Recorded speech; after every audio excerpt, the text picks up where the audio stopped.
তো বন্ধুরা, অনুরাগের ছোঁয়া আজকে নতুন পর্ব দেখার জন্য প্লিজ একটা সাবস্ক্রাইব করে দাও। সূর্য চারুকে সমস্ত ঘটনা বলছে যে সোনা যখন বাড়ি থেকে বের হয়ে আসছিল তখন সোনাকে নিয়ে সূর্য এক হোটেলে উঠেছিল। সেখানে সূর্য সোনাকে অনেক ভালোভাবে বুঝিয়েছে যে মা কখনো বাচ্চাদের খারাপ চায় না, মা কখনো খারাপ হতে পারে না। তখনই রাজি হলো বাসায় যাওয়ার জন্য, মার কাছে যাবে। অমনি বাসায় যেয়ে দেখে দীপা বাসায় নেই।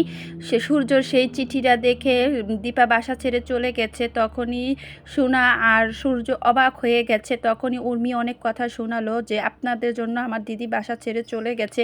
তখনই কাকিয়াও অনেক কথা বলল যে রূপা আমাদের ছেড়ে চলে গেছে, এটা মানতে আমাদেরও কষ্ট লাগে, তাই বলে যে মেয়েটা আছে তাকে সময় দিবে না, অবহেলা করবে, এটা কেমন? এই কথা শুনে সোনা তো আরও উত্তেজিত হলো আর বলল মা তো পাকা মেয়েকেই বেশি ভালোবাসে, আমাকে ভালোবাসে না, দরকার নেই মাকে ছাড়াই আমি ভালো থাকবো। তখনই উর্মি অনেক ধমক দিয়ে সোনার সাথে কথা বললো দেখে সূর্য উর্মিকে শাসালো, তুমি আমার মেয়ের সাথে এরকম কথা বলবে না। তো সমস্ত কথা চারুকে বলার পরে চারু কান্না করে ফেলছে, সূর্য কান্না করছে, অনেক কষ্ট নিয়ে চারুর সাথে এইসব দুঃখের কথাগুলা বলছে। তারপরে আমরা এই বোম্বাইতে চলে আসি। তখনই সূর্য আর চারুর কথা বলছিল, আর এদিক দিয়ে দীপা পার্কের মধ্যে শুয়ে রয়েছে। দুজন পুলিশ দেখে বলল উঠেন, আপনি এখানে শুয়ে রয়েছেন কেন? হিন্দিতে কথা বলল যে রাস্তাঘাটে কত বিপদ হয় জানেন।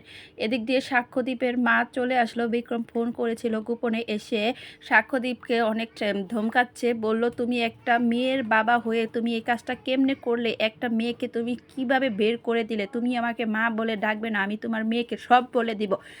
আর এদিক দিয়ে পুলিশ বলছে এখানে থাকলে আপনার বিপদ হবে, আপনি আমাদের সাথে চলেন, থানায় থাকলে আপনার ভালো হবে। এদিক দিয়ে সাক্ষ্যদীপ আর ওর মা এসে পুলিশ দুজনকে ধমকাচ্ছে আর বলছে যাও এখান থেকে যাও। তারপরে সাক্ষ্যদীপকে মারছে। তার মা বলল তোর জন্যই সব কিছু হয়েছে। তখন দীপাকে নিয়ে গেল সাক্ষ্যদীপ।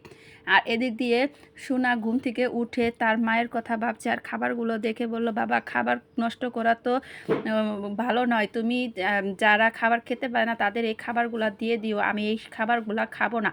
তখনই সূর্য আর চারু বলল আচ্ছা ঠিক আছে। তখন সোনা বলল আচ্ছা বাবা আমার এই মুম্বাইতে ভালো লাগছে না, এই শহর ছেড়ে চলো আমরা ফরেনে চলে যাই অনেক দূরে। তখনই চারু বোঝালো যে তোমার তো সামনে পুরস্কার পাবে আর আমারও একটা পরীক্ষা আছে, তো পরীক্ষার পরে আমরা ইতালি চলে যাব। তখনই সোনা রাজি হলো। আর সূর্য বলল তোমার যে খাবারটা রান্না করে দিয়েছিল সে কে? বলো এসডি। বললো ওনাকে তুমি বিল পেমেন্ট করেছো? বললো না। তখনই বিল পেমেন্ট করার জন্য সূর্য বলল আমি যাব, চারু বলল না আমি যাব। তখন সূর্য আর চারু একসাথে গেল। তখনই সূর্য ভাবলো দীপা তার আশেপাশে আছে, স্বপ্নের মতন ভাবলো কল্পনায় যে সূর্যকে দীপা জড়িয়ে ধরে কান্না করছে। তো বন্ধুরা, এই হচ্ছে অনুরাগের ছোঁয়ার নতুন পর্ব। যদি তোমাদের ভালো লাগে প্লিজ দয়া করে একটা সাবস্ক্রাইব করে দিবেন, প্লিজ প্লিজ বন্ধুরা।